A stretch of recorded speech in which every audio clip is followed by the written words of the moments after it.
មានកូនគ្រូ បាទជាទូទៅកណាតេតើរឿងមូលហេតុអត់កូនធម្មតាប្តីប្រពន្ធឬក៏ដៃគូពីរនាក់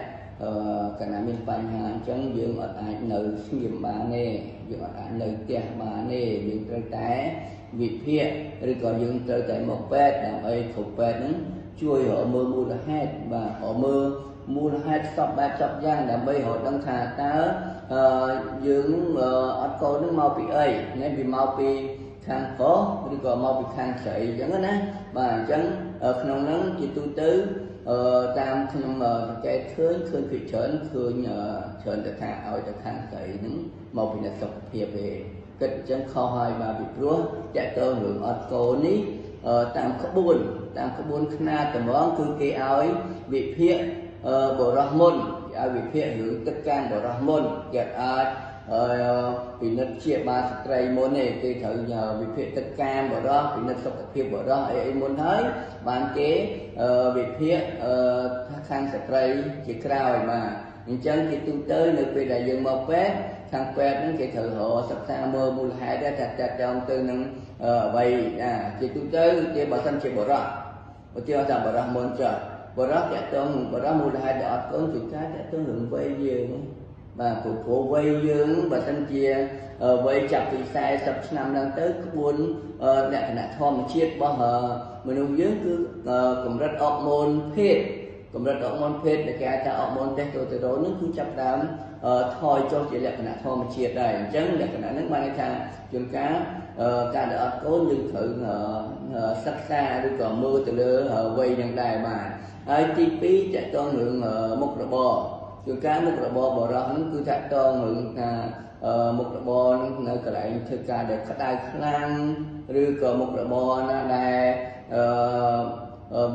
ហត់នឿយខ្លាំងឬក៏មុខរបរណាដែលប៉ះពាល់ទៅនឹងមុខរបរដែលធ្វើឲ្យមានប៉ះពាល់ទៅដល់គុណភាពនៃមានជីវិតឈ្មោះជាពិសេសកន្លែងក្តៅកន្លែងដែលមានជាតិគីមីអីជាដើមហ្នឹងឬក៏កន្លែងណាដែលធ្វើឲ្យបរិមាណទឹកកាន់ថយចុះអីហ្នឹងករណីហ្នឹងក៏យើងវិភាគទៅលើមុខរបរដែរបាទហើយមួយទៀតតើតើរឿងគេវិភាគទៅលើថាបរិសុទ្ធហ្នឹងធ្វើការថា stress ឬក៏ពិបាកចិត្តឬក៏មានបញ្ហាអីនៅក្នុង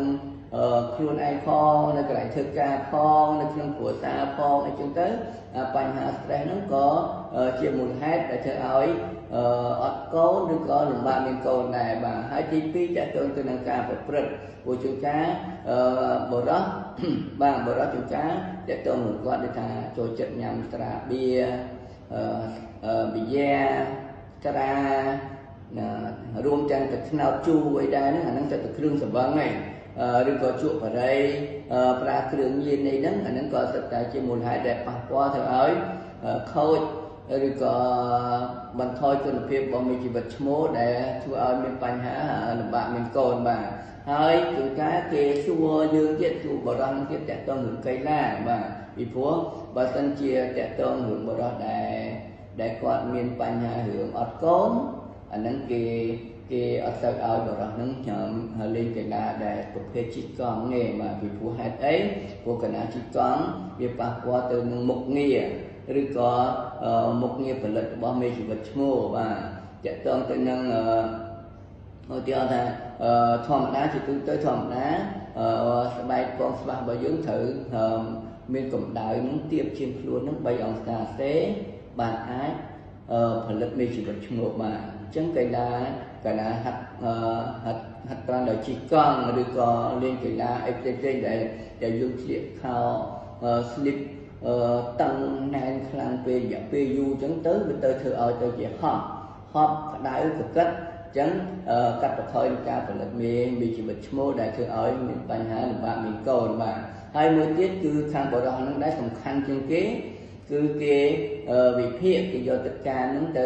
វិភាគមើលថាតើទឹកកាមរបស់គាត់ហ្នឹងមានគុណភាពល្អដែលអាចធ្វើឲ្យដៃគូមានផ្ទៃពោះបានដែរអត់ពីព្រោះជាងការ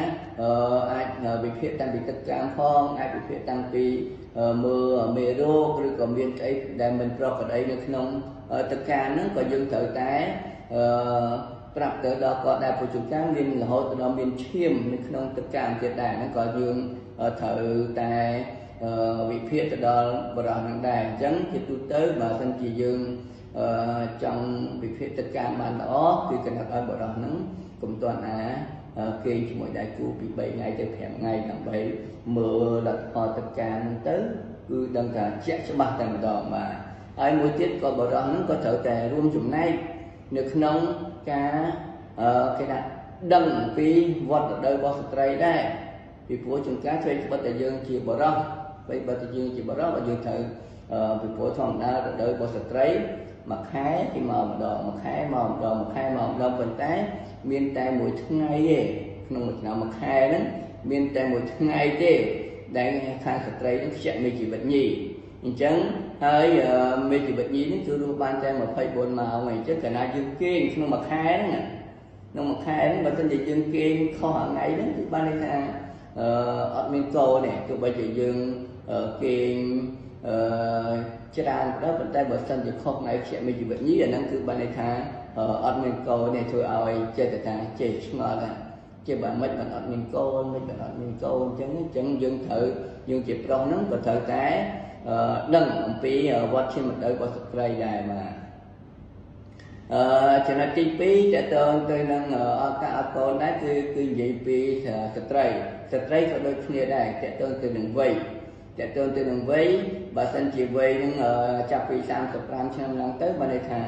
គាត់មានបញ្ហារឿងការលំបាកមានកូនហើយមុខរបរដូចគ្នាចឹងដែរមុខរបរតើតើទៅនឹងក្តៅឬក៏តើតើទៅនឹងការដែលថាគាត់ធ្វើការកន្លែងណាដែលធ្វើមានបញ្ហា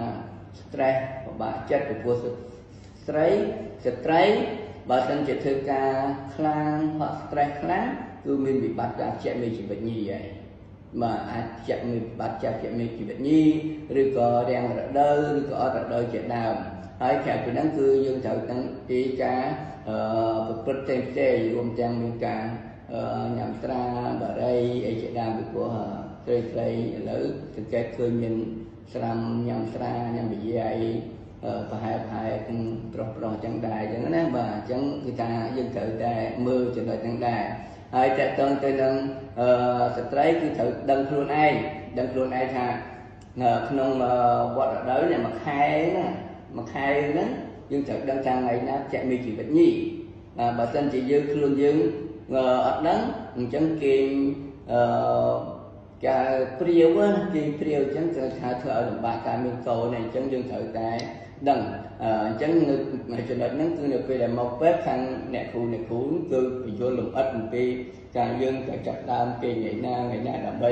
ឲ្យឆាប់មានកូនទាំងអស់គ្នាបាទអរគុណ